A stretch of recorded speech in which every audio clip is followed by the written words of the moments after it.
It's time to break down the Buffalo Bills Week 11 opponent, the challenges they present, and what the Bills need to do to deal with them today on Locked On Bills. You are Locked On Bills, your daily Buffalo Bills podcast. Part of the Locked On Podcast Network, your team every day.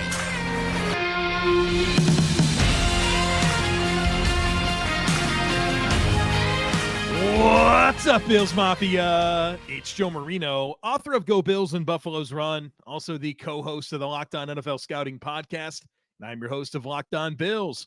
Want to thank you for making Locked On Bills your first listen every day, and a big welcome and shout out to our everydayers. You know who you are. Those of you who never miss a single episode, I appreciate y'all being here very, very much. I'd also like to invite you to subscribe or follow for free on YouTube or wherever you listen to podcasts. We're part of the Locked On Podcast Network, your team every day.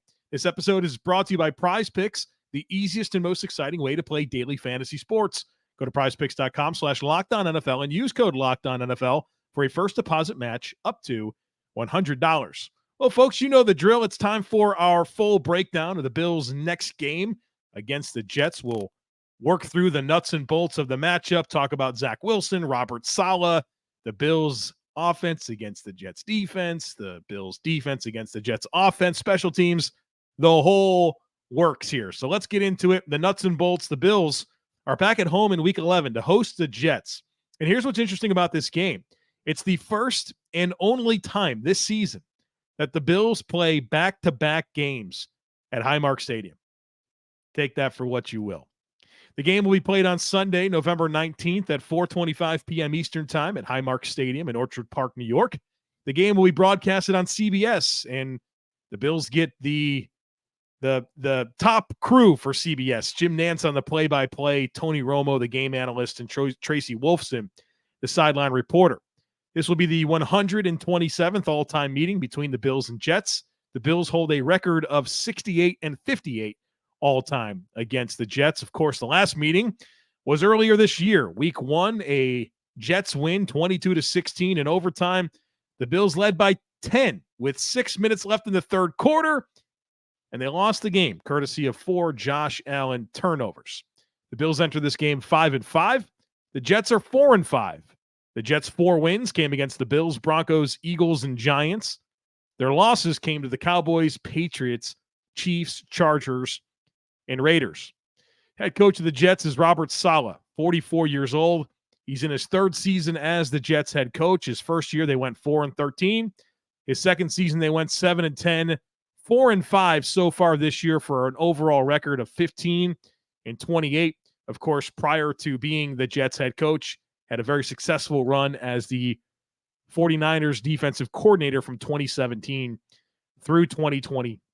The quarterback of the Jets is not Aaron Rodgers. Obviously, he got injured against the Bills and will likely miss the entire season. And so Zack Wilson is back at quarterback, 6'2", 214 pounds, 24 years old, of course, was a first-round pick in 2021, number 2 overall by the Jets out of BYU. And to this point, he has started 30 games, and the Jets are 11-19 in those games. In 2023, he's completing 59.8% of his passes, averaging 207 yards per game, 5 total passing touchdowns, 6 total interceptions, and a passer rating of 74.6. Now let's get into his splits and his metrics over the last 4 games. Again, we're not doing the entire season. I think it's most important to look at the most recent sample size of data. So we're going to look at the last 4 starts by Zack Wilson. Average time to throw, 2.84 seconds. That is 21st in the NFL. So this isn't one of those quick triggered quarterbacks that gets the ball out right away. Zack Wilson will hold on to it a little bit. He's also been sacked 19 times over the last 4 games, and that's the most in the NFL. He's been sacked on over 10% of his passing plays. So a very sackable quarterback here in Zack Wilson. I say that because the Bills have faced some quarterbacks that just throw the ball extremely fast, get the ball out immediately. You know, a couple weeks in a row now, Russell Wilson and now Zack Wilson, guys that'll hold on to it and give you a chance to sack them. Average depth of target for Zack Wilson, 8.2 yards from the line of scrimmage. That is 17th in the NFL, so middle of the pack. 11.5% of his throws are 20-plus yards down the field. That's 23rd, so not a ton of deep balls when it comes to Zack Wilson. When he does throw deep, 6 of 18, 192 yards, no touchdowns, no interceptions. 68.5% of his throws go to his first read, which is middle of the pack, 14th. Now, when he holds on to the ball versus when he gets it out quick, let's talk about that. When he gets it out in under 2.5 seconds, which is 44% of the time, completes 70% of his passes. Now, that's only 22nd in the NFL, and his passer rating of 77.1 is 30th. So not a super dynamic quarterback when it comes to the quick game. Now, when he holds on to it, which over 2.5 seconds, which is 56% of the time, he only completes 48% of his passes, which is dead last in the NFL. And his passer rating is 75.1, which is 24th in the NFL. Zack Wilson is under pressure 43% of his dropbacks. That's third highest in the NFL, so a very pressured quarterback. And when he's under pressure, not the splits aren't great. 58.6 passer rating under pressure, which is 22nd in the league. 48% completion percentage, which is 17th. When he's kept clean, he's also not that good.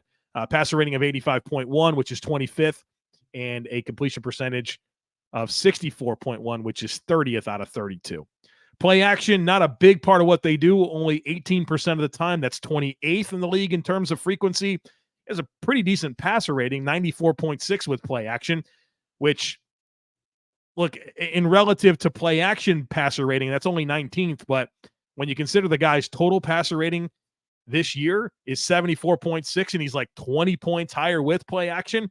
If I'm Nathaniel Hackett, I'd probably do a little more play action if I was him. Well, hopefully that starts next week, not this week. Screens, 9% of the time. That's 23rd, so not a huge screen team. And 4.5 yards per attempt on screens, which is 23rd in the NFL as well. So that's the book on Zack Wilson. Obviously, this isn't the quarterback that Jets would like to be out there. They moved on from Zack Wilson and brought in Aaron Rodgers for a reason.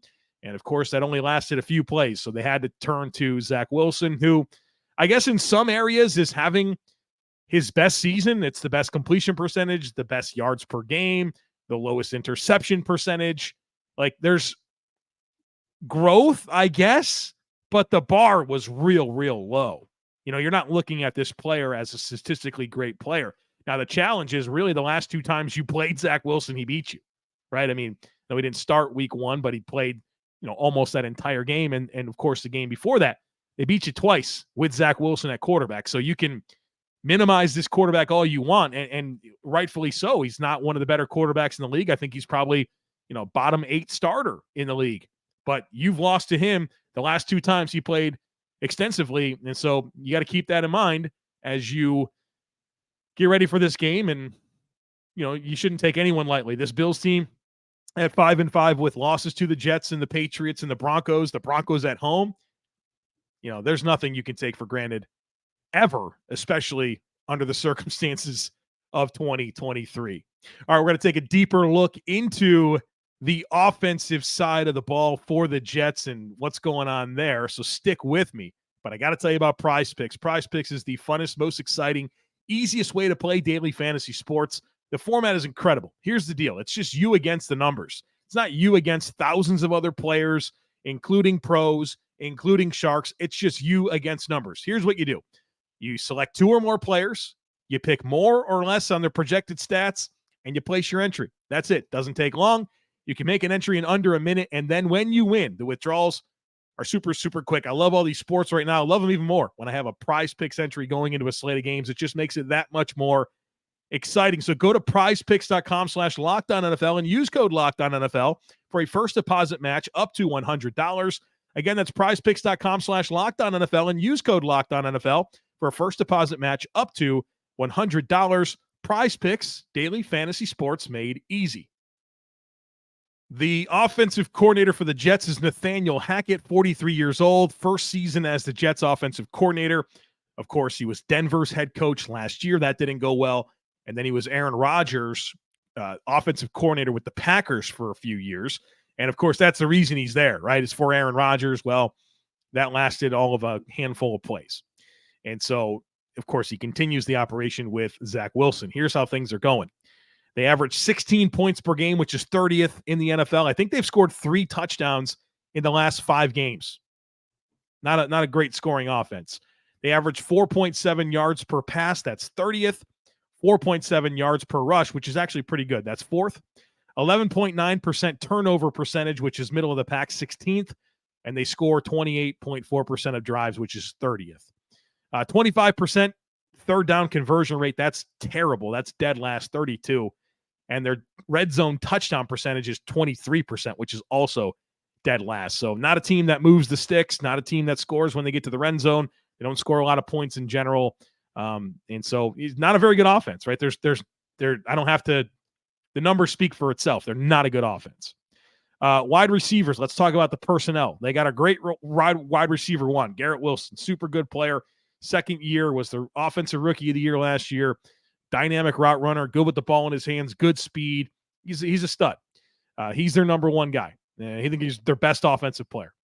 Allen Lazard is the number 2 receiver. Think about Gabe Davis and think about a worse version of Gabe Davis, and that would be Allen Lazard. Very limited player, inconsistent hands, big, clunky route runner that doesn't really get open, high variance at the catch point, but that's their number 2 receiver. Xavier Gibson is now like the number 3, and he has 4 catches this season, and Randall Cobb's the next receiver, and he has 3 catches. They had Mecole Hardman. They moved on from him. Corey Davis retired before the season.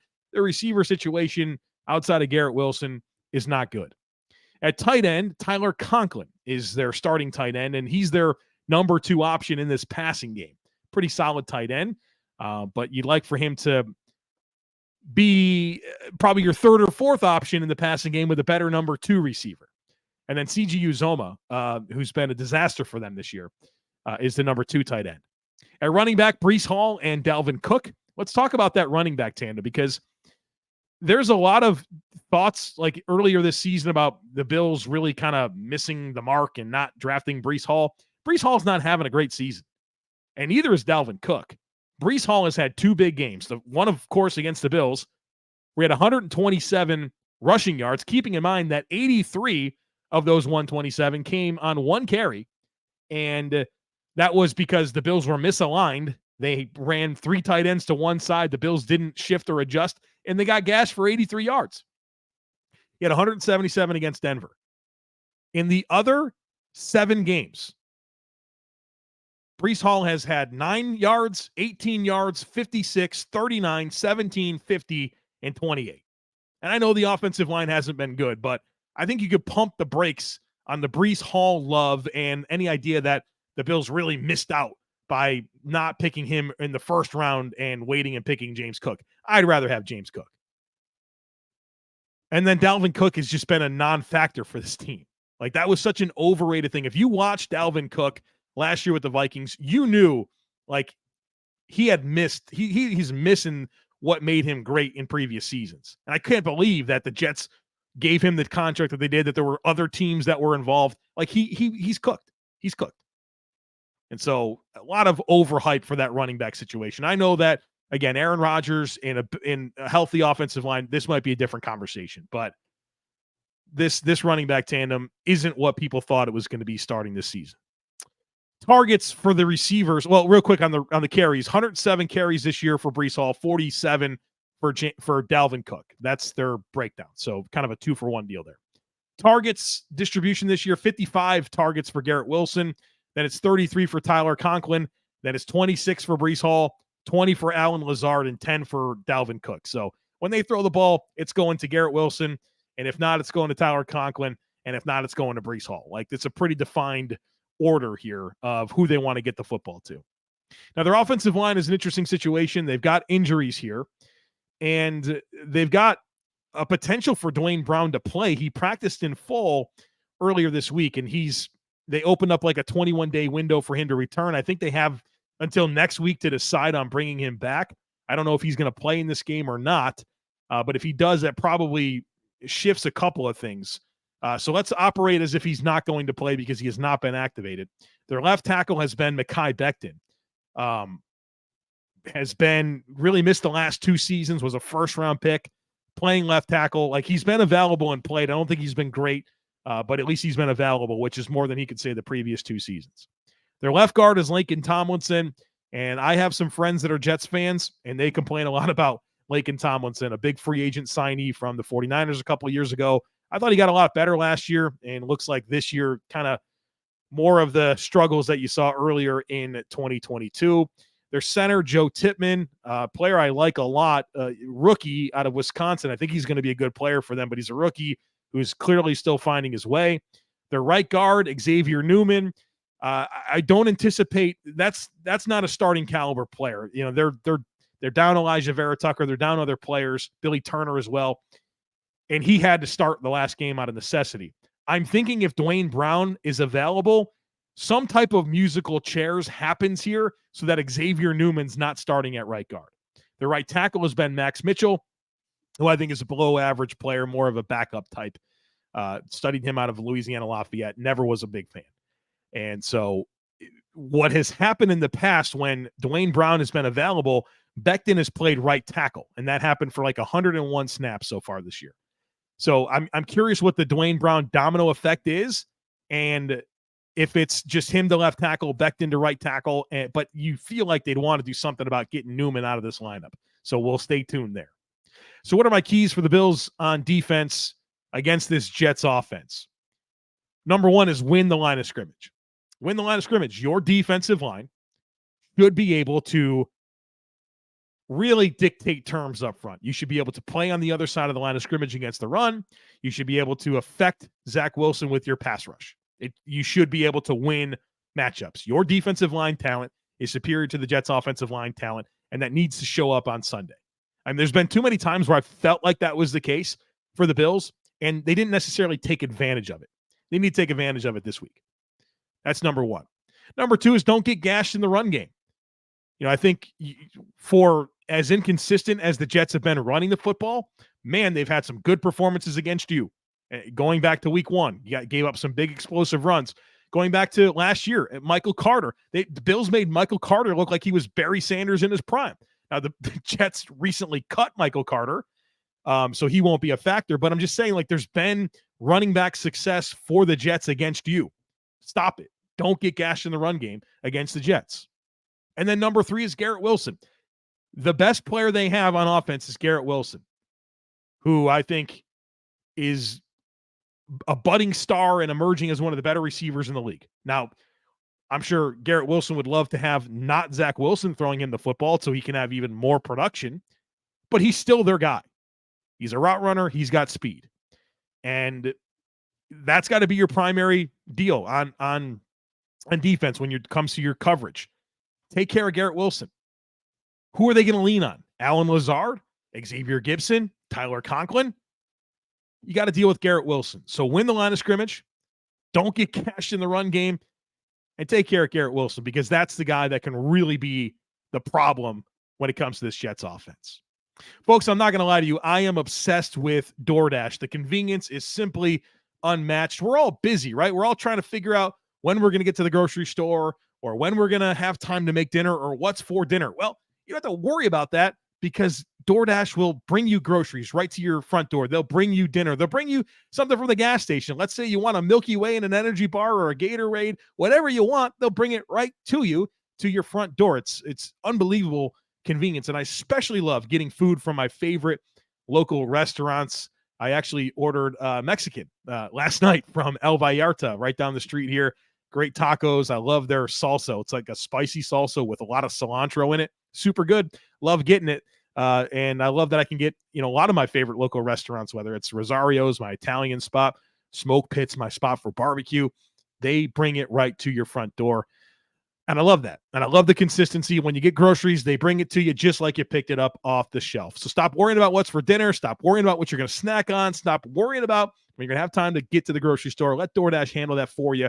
Got a deal here. Get 50% off up to a $10 value when you spend $15 or more in your first order when you download the DoorDash app and enter code LOCKED23. That's subject to change. Terms apply. Don't forget, use our code LOCKED23 for 50% off up to a $10 value on your first order when you download the DoorDash app and spend $15 or more. Subject to change. Terms apply. All right, let's close it out by examining this Jets defense against the Bills offense. And there's no secret here. The Jets defense is really good. They're bad on offense. They're really good on defense. And because of that, they have a chance to win games, right? They're 4-5 with Zack Wilson as their quarterback, with injuries on their offensive line, with an underperforming wide receiver core. They're able to win football games. They're able to beat the Eagles. They're able to beat the Bills.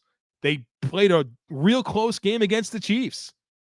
So this is the bread and butter of this operation. Coordinator is Jeff Ulbrich, 46 years old, third season with the Jets, prior to being with the Jets Falcons linebackers coach from 2015 through 2020. So far this year, they're allowing 19 points per game. That's 7th. 308 yards per game. That's 6th. 4.9 yards per pass. That is 2nd. I mean, that is crazy good. Under 5 yards per pass allowed. 4.3 yards per rush. That's 22nd. 12.7% turnover rate, which is 16th. Their takeaways, they come in bunches. They played 9 games this year.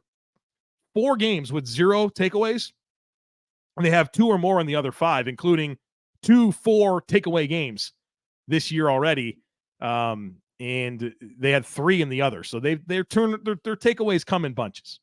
Third down percentage, 40%. They allow a conversion. That's 18th. Red zone touchdown percentage is 44%. That's 5th. So less than half the time that opponents get to the red zone against the Jets, they don't score a touchdown. That's really good. Their blitz rate, super low, 17%, second lowest in the league. The Colts, the lowest blitz rate, in case you're wondering.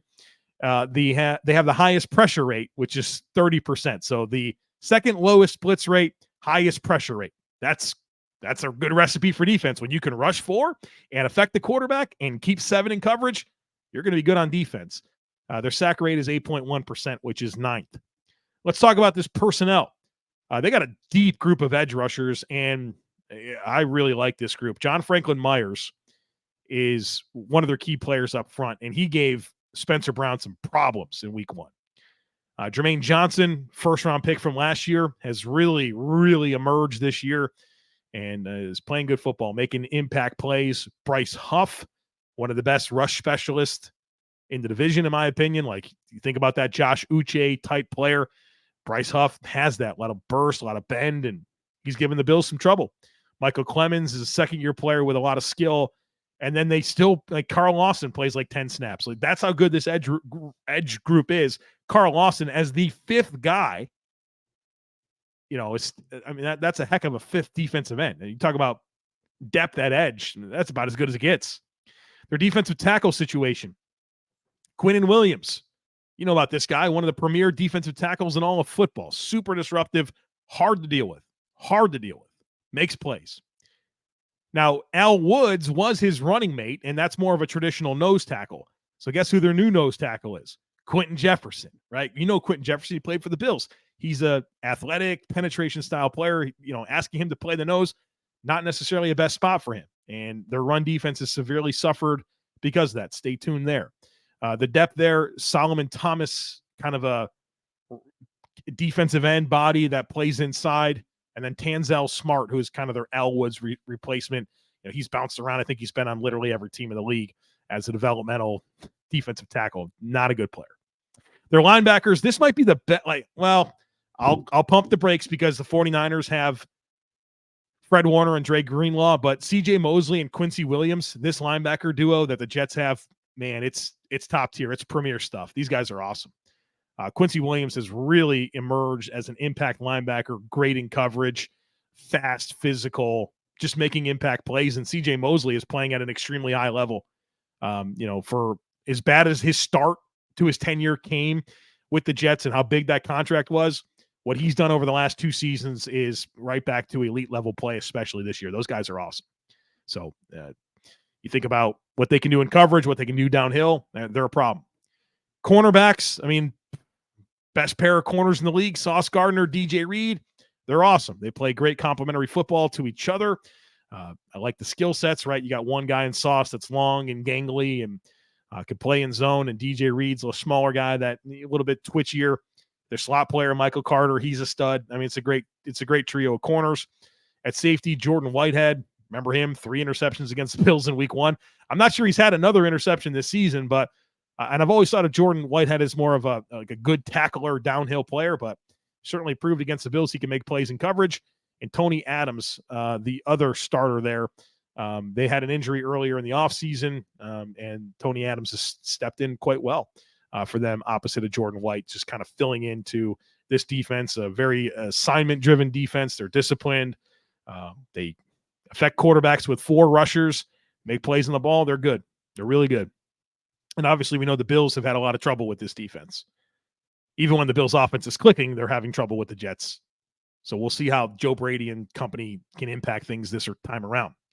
My keys for the Bills on offense against this Jets defense: number 1, take care of the football. I'm going to say it until I don't have to.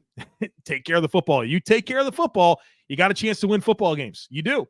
Look at the Pittsburgh Steelers. They are not a good football team, but they're 6-3 because they don't turn it over and they take away the ball. Nothing is dynamic or good about the way that they play offense. Nothing. But they're 6-3 because they don't beat themselves. Can't say that for the Buffalo Bills. Sloppy football team. And I know that generally means Josh Allen and taking away the football. It's more than that. It's drops. It's missed assignments in protection. It's running backs being able to hit the right hole. And of course, a little bit of a fumbleitis last week with James Cook. It's defensively, rush lane discipline, tackling, penalties. It's a sloppy operation. So take care of the ball. Don't beat yourself. Number 2 is run the ball. Run the ball against the Jets. And I hope the Bills do. I hope the Bills run the ball a ton. I really do. I think when you watch the Jets and Raiders game from last week, that game became different when the Raiders said, you know what? And Antonio Pierce, their interim head coach at halftime, he came out and said it in the sideline interview. He said, we're a run team. We got to get back to running the ball. And when they did that, that game became different. And so I think you should run the ball against this team. You don't throw it effectively against them. And literally nobody does. Not Patrick Mahomes, not Jalen Hurts, not Justin Herbert, not Josh Allen. So don't beat your head against the wall and try to get all this passing game production when it's not there to be had against the Jets. Run the ball. They're not good on run defense. 31st in rush yards per game this year. 22nd in yards per carry. They don't have Al Woods in there. Get Osiris Torrance and your physical run blockers, Deion Dawkins, and move these guys off the ball and pound the rock. I'd probably call up Leonard Fournette for this game if he's ready. Revenge game for Ty Johnson. Get these running backs going. I plan to run the ball 30 times. You don't hear me say that type of stuff. But why wouldn't you? Why wouldn't you? Nobody throws the ball on this team and does it well.